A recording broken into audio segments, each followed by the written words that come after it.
We're excited to get this webinar underway, but first, a few housekeeping items. Please note, because it is a webinar line, all lines are muted, but we do want this to be interactive and we want to be able to answer any questions that come up along the way. So please do feel free to put questions in the Q&A panel. Amber and I are here to answer any questions that come up from the audience toward the back half of the webinar. Again, thank you so much for joining us. We will also provide the link to this webinar recording after the webinar concludes as a resource for you that you can share with other colleagues and other peers that might be interested in learning a little bit more. And so with that, I want to go ahead and officially get us started. Welcome, everyone, and thank you for joining us today. We are going to dig into some of the challenges that marketers face today in terms of how to scale advocacy without being able to add more people or potentially even more chaos. And so to make this real, you'll hear directly from one of Deeto's customers, ParentSquare, on how they grew their advocate base by 4x in just about 90 days. So it's going to be a great session. And again, we want it to be interactive, so feel free to ask questions along the way. And as I mentioned, my name is Shauna Sumawang. I joined Deeto about 3 months ago as the Chief Marketing Officer. Prior to that, I spent about 20 years in B2B tech. Most recently, I spent 10 years at a company called HighSpot, and the last few years of my time there was actually on the post-acquisition customer side of the house. And so I'm deeply familiar, empathetic, and very passionate about how to scale customer advocacy because that was the world that I lived in for quite some time. And Amber is also joining me. Amber, if you could just give a quick introduction to yourself, that'd be fantastic. Sure. Thanks, Shauna. Hi, everybody. So nice to be with you here today. I'm Amber Heffner. I am Director of Customer Advocacy at ParentSquare. And my background and journey to where I am today is a little bit different. I actually came from the world of education. So in public school in numerous positions for about 20 years. Then I became the executive director of a nonprofit organization where I really dove into keeping our members happy within our organization, and doing a lot of work in the marketing realm at that point in time. And really, one of the most exciting things that I loved to do, was working with our customers, working with people in education. So I'm very excited to be able to share a little bit now where I am today at ParentSquare and where our advocacy program is as well. Amazing. Thank you, Amber. And we're honored you were able to join us today. So thank you. All right. So our agenda for today, we are going to start with just grounding in sort of the advocacy dilemma that I think a lot of us can relate to and why scaling advocacy is so hard. And then we'll take a look at why some advocacy programs break down and what it is that you can do about it. After that, we'll walk through 5 simple plays that can make advocacy scalable.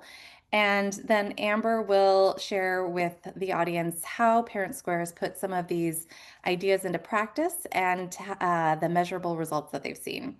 We'll close with some takeaways you can take back to your team, and hopefully this is, again, beneficial for everyone. Thank you again for taking the time out of your day to join us today. We really appreciate it. So, in terms of the advocacy dilemma that I think many of us have experienced, we know the value of advocacy. We know the value of our customers and what they bring to our businesses. It is honestly one of the most powerful ways to build trust and to accelerate deals through the amplification of your customer voices. But the problem historically has really been the ability to scale it. Again, having lived in this world at HighSpot for several years, I know a lot of us are juggling trying to gather and capture as many stories as we can. And we're trying to compile these from slides or Slack threads or spreadsheets that we're getting across the organization. And meanwhile, we have our sales organization also asking us to provide them with very unique pieces of proof that meet the specific opportunity that they are trying to work at a given time. And our customer success team wants to highlight all of their wins, and our leadership team wants to see substantial impact. And it's not, I think, about a lack of good customer stories. It's simply that we historically have not had the systems that have been able to help us keep up with all of that. And I think that's ultimately what we're going to talk through today, is how to make that system more scalable for all of us. So, in terms of advocacy, I think it honestly feels a lot harder than it should, because of sort of, again, the systems that we're working within. A lot of our proof points are buried in decks or folders. Our references are maybe being tracked in spreadsheet. Content is scattered, and there are, well, it's very difficult in terms of version control to keep things current and up to date with the customer's latest stories. And I don't know about you guys, but even at HighSpot, where the solution we sold was literally to put content in one place for our sales teams, even then it was hard for our sales teams to find the right story that matched the opportunity that they were looking for. And so I'm really excited about kind of the way that this space is evolving, because I think that the technology is finally catching up to what we've all hoped it could do for our organizations. But if you can relate to a few of these items in the checkbox on the right, I think most of us have had this sense where things are just a little bit difficult. They're not as sustainable as they need to be, and it kind of sometimes feels like things are almost held together with duct tape and good intentions. But as a gut check, it's always important to just kind of check in. Do you know where all your stories live? Can you see which ones are being used? Do you have a way to automatically match references and a process for refreshing outdated content? And ultimately, can you connect all of that back to business outcomes? And if you can't, hopefully this session gives you some good tips and tricks on how to do so. So as I said, we're going to cover off on a few tips and tricks, five simple ones, because you really don't need a massive team or an endless budget to scale advocacy today. You simply need a more structured approach. And so we've put together sort of five simple plays that you can run individually or as a system. Each one's really just designed to give you more engagement and more usable customers and content and visibility without adding headcount. So the first tip or trick that we want to share with you, the first play of this playbook, is to make sure that advocacy asks are done on kind of the customer's preference, and really kind of triggering off of when your customer is available to provide you with insights into their inputs. I think for most of us, historically, advocacy asks sort of go out on kind of our schedule, right? Not the customers. We often will schedule quarterly email blasts, or maybe it's an ask that comes at the end of the year, or maybe it's to support one of those random requests from a sales rep when a deal's on the line. But customers naturally aren't sitting around waiting to be your reference. They're extremely busy, and the trick is to figure out how to line up your asks with their natural signals. And so it's important to think about moments when customers are already feeling good about the partnership. Maybe they just gave you a high NPS score, or maybe they just renewed. Maybe they just wrapped up onboarding successfully, or maybe a support issue got resolved quickly.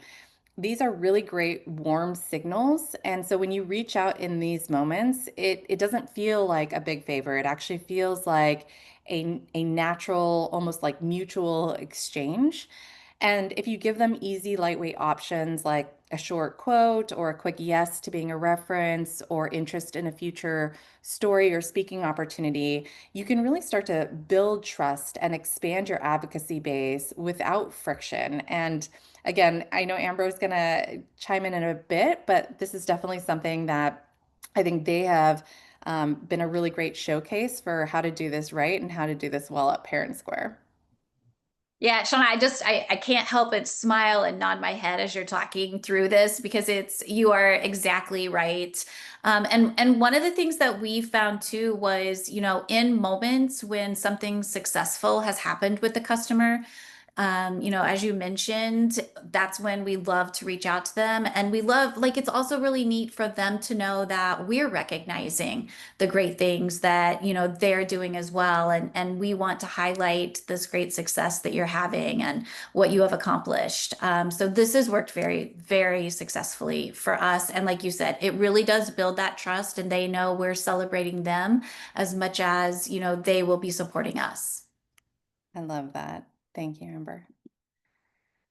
All right, the next playbook item is that, again, this is a common scenario, one that I faced many times, but you likely have amazing customer quotes, amazing customer stories, but they're probably scattered across folders and drives. They might even be buried in decks that you try to put together for your sales teams.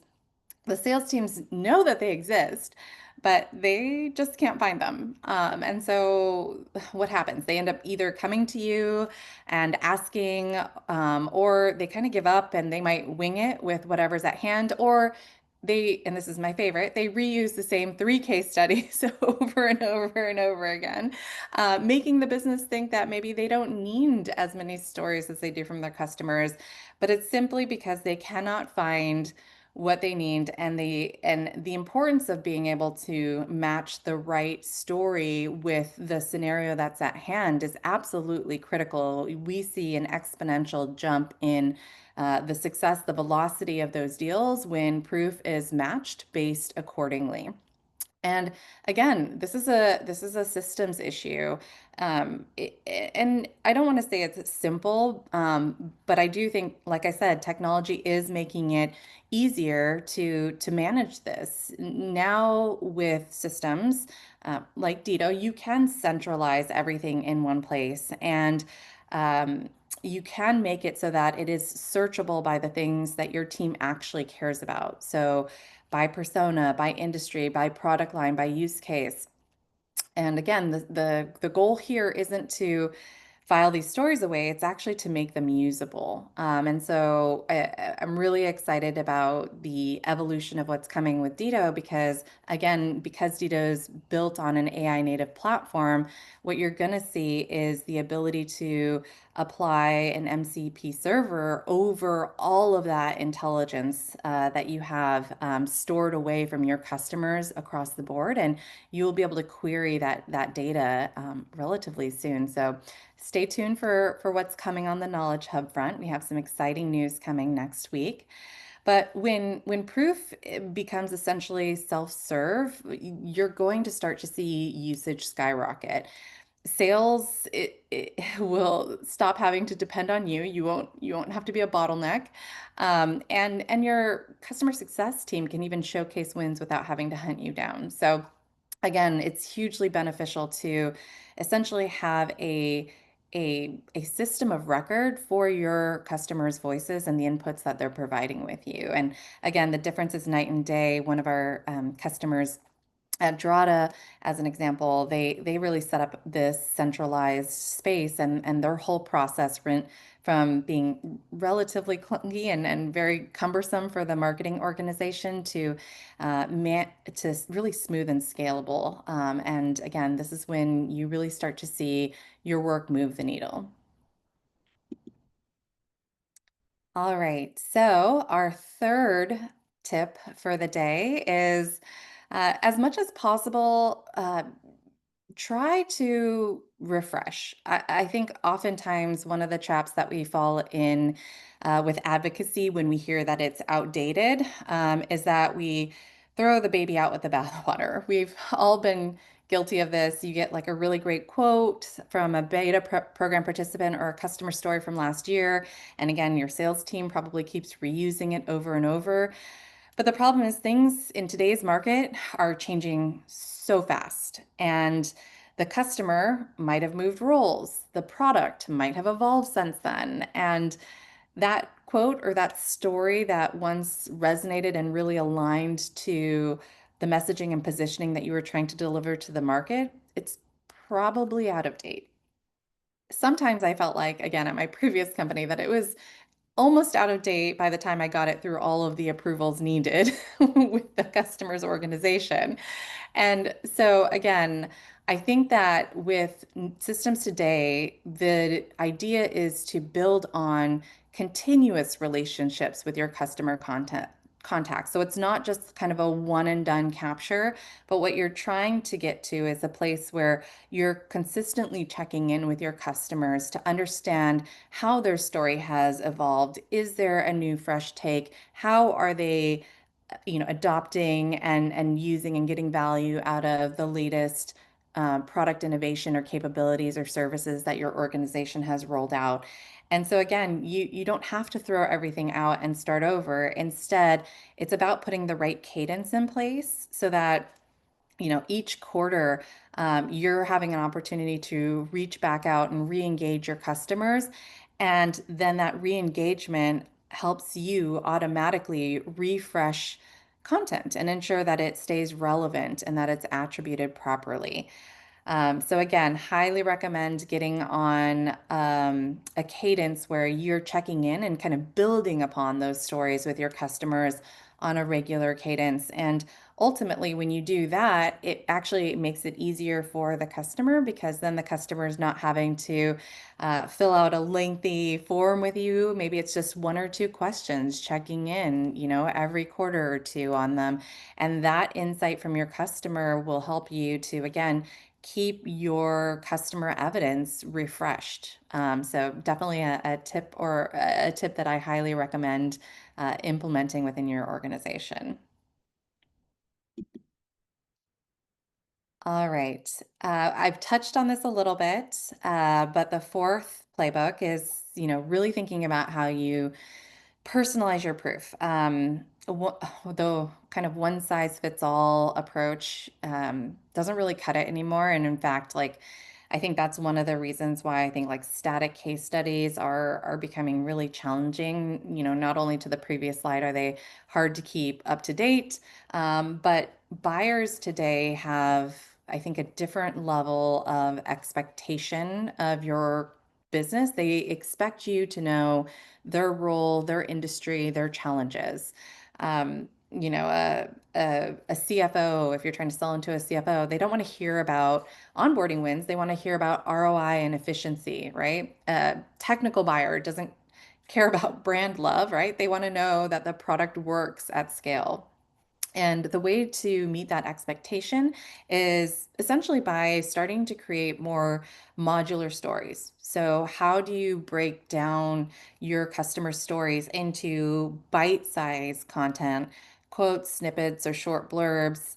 And then essentially by using AI to automatically tag them, whether it's by persona or industry or use case, your teams can actually then start to mix and match what's most relevant to the buyer that they're trying to engage with.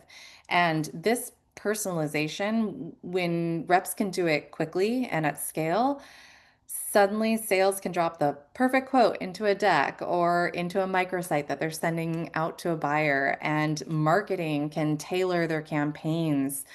Maybe they're running an industry campaign and they can tailor it with customer evidence that's specific to that industry. There's a lot of scenarios across your organization where the ability to personalize the customer stories that you're sharing can have an exponential benefit in terms of ensuring that it's resonant with the buyer that's interacting and receiving that material. And so again, Deeto again being natively AI, one of the things that it helps do at scale is it can actually recommend the best fit proof automatically. And Salesbricks, again, one of our customers, they use this capability quite a lot. They organize their customers and they are able to actually instantly match them to the right prospects and the right stories. All right. Oop. Oh no. Hopefully you can still see my screen. Sorry about that. Last but not least, the final playbook that we highly recommend is just ensure that you can measure the impact that all of this work that you and your team are doing is having on the business. Without it, one of the things that I've encountered again in my time kind of leading post acquisition marketing is that advocacy can sometimes feel to executives like a nice to have and not a growth driver. And I think your leadership team wants to understand like what is the impact that this is having on our business. And so I think the starting point is simple. Obviously, there's a lot of uh, mechanics to it at times, and you need to partner very closely with your RevOps team as well. But it can be relatively simple in terms of being able to kind of track the engagement with some of the assets that you are creating. Doing things as simple as logging reference usage, which opportunities connected with which customers, and did those opportunities move forward with a higher velocity and convert to closed won at a higher percentage than those that maybe didn't necessarily have customer references incorporated in the process. And so these small things though, they really do add up and they allow you to have conversations with your executive teams about actual business outcomes, about how customers are helping to accelerate deals and bring in net new closed won revenue. You can even start to associate a lot of your work with how it influences retention or potentially even expansion inside of your install base. And so once you have this in place, you can now show which stories are closing deals, which references are helping you with the highest win rates, which assets or customers maybe aren't. And that data not only helps you scale the program, but it helps you earn a lot of credibility with your executive leadership team because now you can show that advocacy directly drives revenue. And again, another one of our customers, Sales Assembly, Matt Green, is a really great example of this. Once they started tracking with Deeto, they can actually see how leveraging champions was shortening their sales cycle and directly contributing to more wins. And again, that's the level of visibility that I think every advocacy program needs in order to be taken seriously. And so with that, I am going to actually welcome the star of our show, Amber, to join me. Because again, all of this sounds great in theory, but I actually want to spend the bulk of our time talking through what it looks like in real life. So Amber, I'd love to welcome you to chat through with me how this all came to life at ParentSquare. And when you first looked at ParentSquare's advocacy program, what were the biggest challenges or gaps that you were seeing? Well, I did have to laugh, Shauna, because we definitely were that crew that had spreadsheets and Airtables and docs and Google Drive folders. And so everything was really, all over the place. And, to your point, say, some salespeople were using this and some were using this. So we knew we had really amazing, happy customers, but advocacy was feeling like it was kind of happening by chance. We would scramble to find someone for sales, or marketing would want a story. And as you mentioned earlier, we'd go back to the same group of people to, pull those quotes from. And permissions, did we actually have their permission to use these quotes that we had in all of these different places? And that was a big one for me. So when we started building our advocacy program, we knew that what we had in place wasn't scalable, and it really wasn't a great fit for the customer, either. So we actually did not have a formal advocacy program before Deeto. What we had were great relationships and individual efforts, but we didn't really have that system. So the challenges, that I've mentioned here were exactly what led us to find Deeto. And partnering with Deeto gave us the opportunity to build our advocacy program from the ground up in a way that respected our customers' time, but also gave us an opportunity to highlight the amazing things that our customers were doing. Amazing. And you and I have talked about the story and the evolution at ParentSquare, but what made you decide to focus on what you guys refer to as the moments that matter when asking customers to participate? Yeah, no, I love this aspect of it, because we're really able to, again, what it always felt like was, oh, we need something, now we're coming to you. And now with Deeto, we're able to go to our customers and we may even go to them with a story already in place, right? Like, hey, we heard you are rock stars during implementation and, you shared this special story with our implementation manager and they shared it with us and now we want to highlight it. So really being able to approach them from that, concept of we're celebrating the great things that you're doing. So when a district has a big win and they launch a new feature or they hit some kind of milestone, we're there to celebrate it with them. And then, allowing us to curate that content that they have to share about that story and being able to put it out in the world and highlight them and, put them on a pedestal with the things that they're doing. So it really was more than just filling a content gap for us. Our customers are educators and leaders who are passionate about making a difference for students and families. So they're inspired every day in the work that they do, on a daily basis, being in a public school or a private school or, a charter school. So our stories that our customers share, they also help us too, because they're also what we're putting out and what we're sharing are ways kind of like I love the way that you have your slides designed. If you're a start, here's your starter tip, but here's you can do what you can do with Deeto, right? That whole concept of sharing our customer stories, they're learning from each other, but they're also learning about the ways that ParentSquare can help them in their engagement with families. I love that. How has Dito helped change the way your team finds and activates advocates? It's been such a game changer.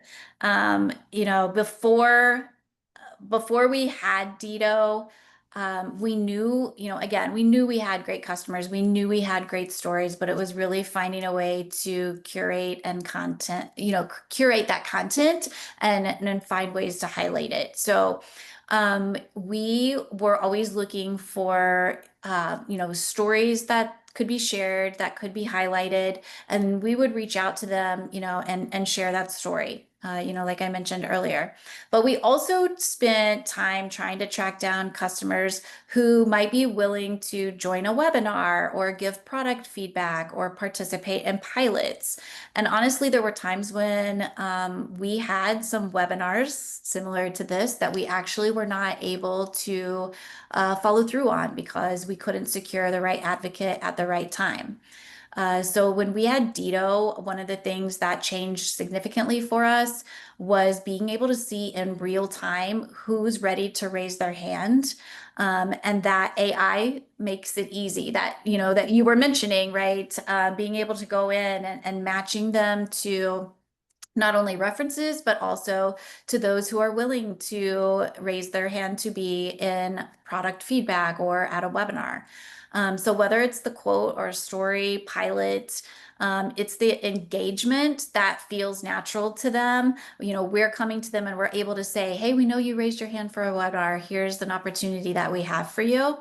So it's not just my team benefiting or product or marketing or sales. We're all able to quickly find the right fit. You mentioned the bottlenecks, getting rid of those bottlenecks and being able to spend less time chasing our customers, I guess, is kind of what it felt like, and really being able to actively engage with them in more meaningful ways.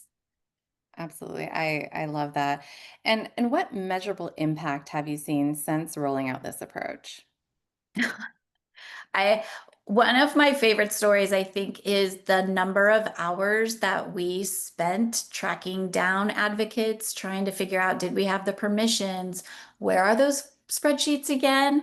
So literally the number of hours as individuals of trying to find the webinar, where's the case study? And as you all know, the length of time that it takes to build a case study. So we're estimating saving about 100 to 200 hours annually across all tasks. Again, webinar prep, trying to just find the advocate who would be interested in doing a webinar, case studies. We have a hard example of a salesperson who was going to an event in Florida and really wanted a case study to be able to have as collateral at that event. And we were able to go into Deeto and find one of our Florida ambassadors who had a great user story. And we were able to flip that user story into a case study in a couple of days for them to have that collateral. Never before has our marketing team ever been able to develop a case study in a few days. And then also the social media and content creation.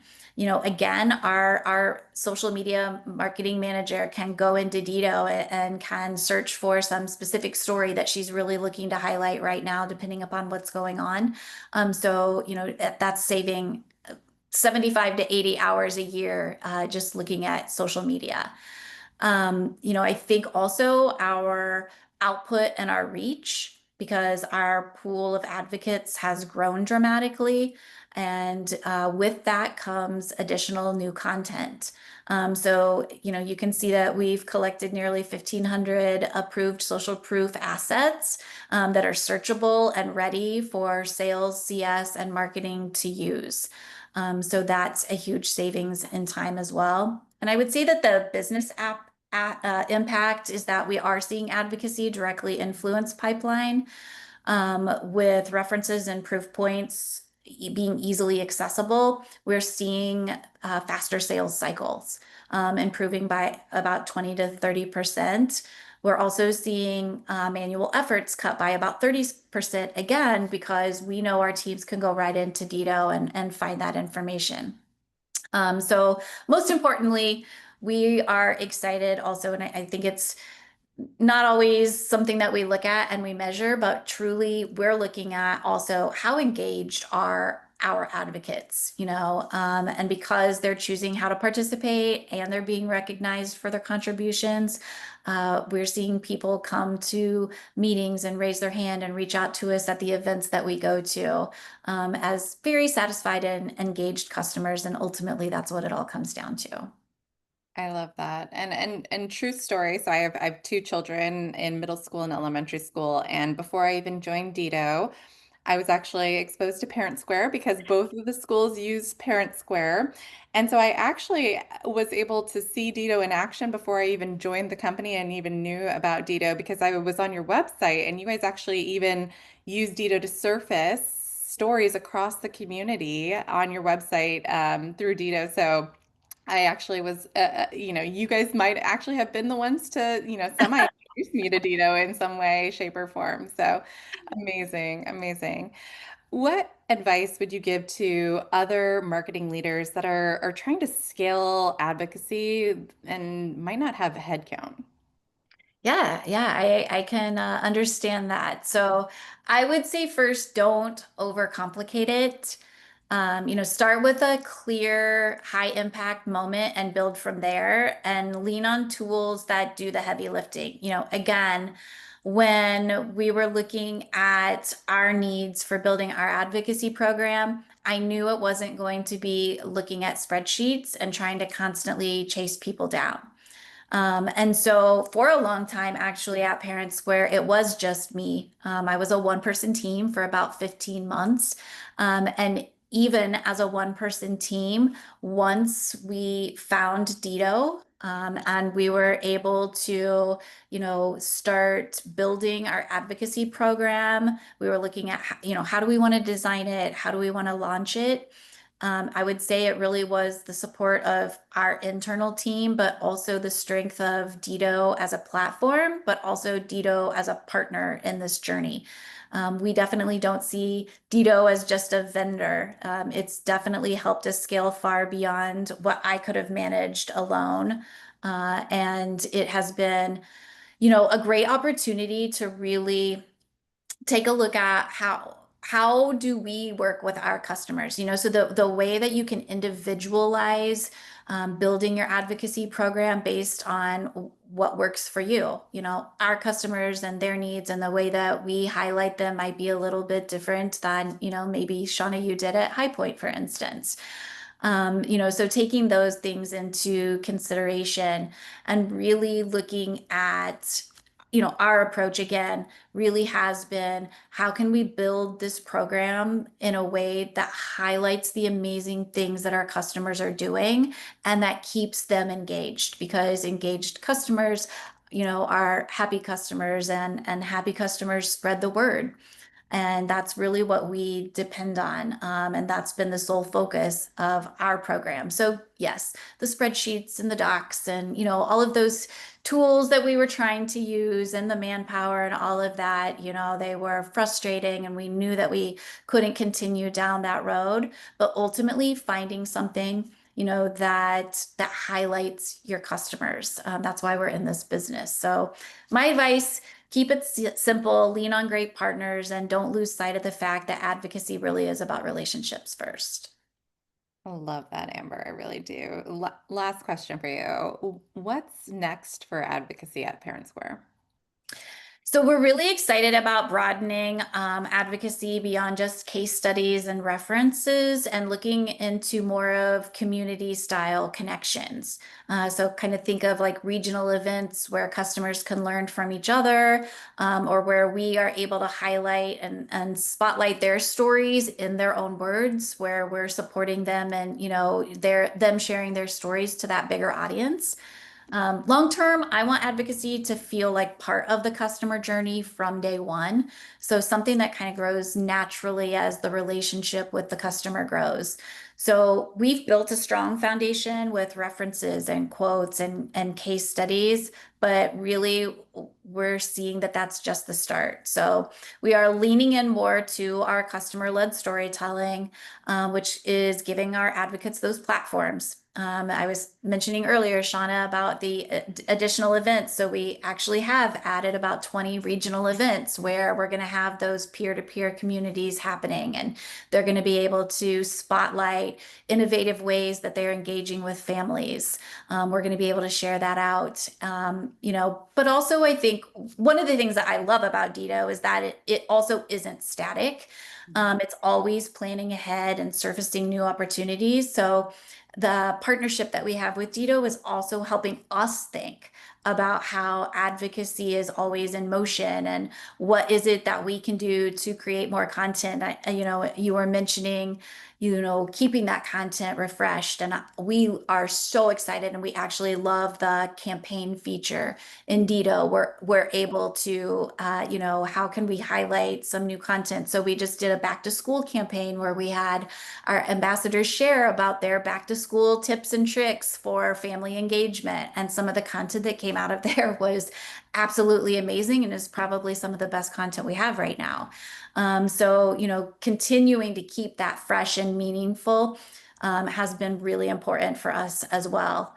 And then I would also say, we love highlighting, again, our districts on, social media. So we want to bring more of that into our advocacy program as well. Just short, authentic spotlights that we're able to highlight through, social media platforms, LinkedIn, et cetera. We're also looking at, a potential podcast where we're able to highlight their stories. So really taking that, foundation of that content that we have from Deeto, and being able to, make it bigger, brighter, and more recognition, for our customers. So I think it feels like a natural extension of the customer journey, and we want it to continue to be seamless from onboarding to renewal, to be able to celebrate the success and sharing stories, and how we at ParentSquare are able to partner with schools and districts as well. Amazing. I love that, Amber.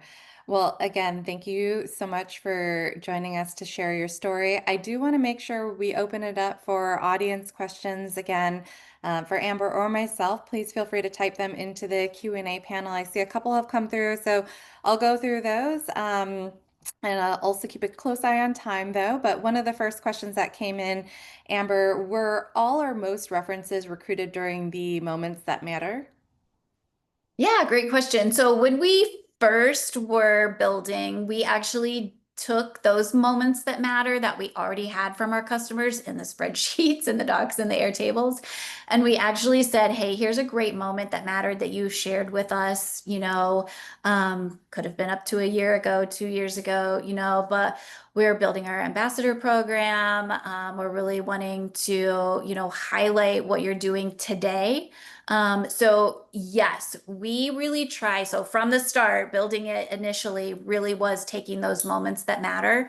And that's how we focus on it today. So um, we actually still are very individualized in inviting our ambassadors to be a part of our program. Because we want to come to them with why we are celebrating them. So a lot of individual emails go out where we are highlighting those moments that matter. I love that. Actually, there was a follow-on question as well, which is very similar. It says, what does your reference recruitment look like? Was it mostly automated through Deeto, or were there individual outreach to potential advocates, which you just shared? Are there tips and tricks for how best to do that?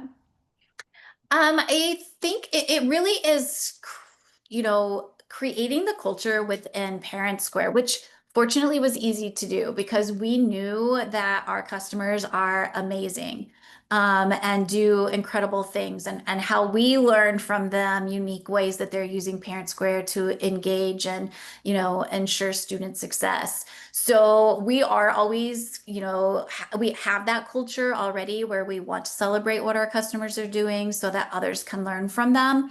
So having that culture of, being very customer focused and wanting to share those stories helps us curate that journey from all of our teams. So we have implementation, onboarding, our customer success, our sales teams have been so helpful in bringing those special stories to us. We also use Slack. So, there's a Slack channel that we have about sharing customer stories.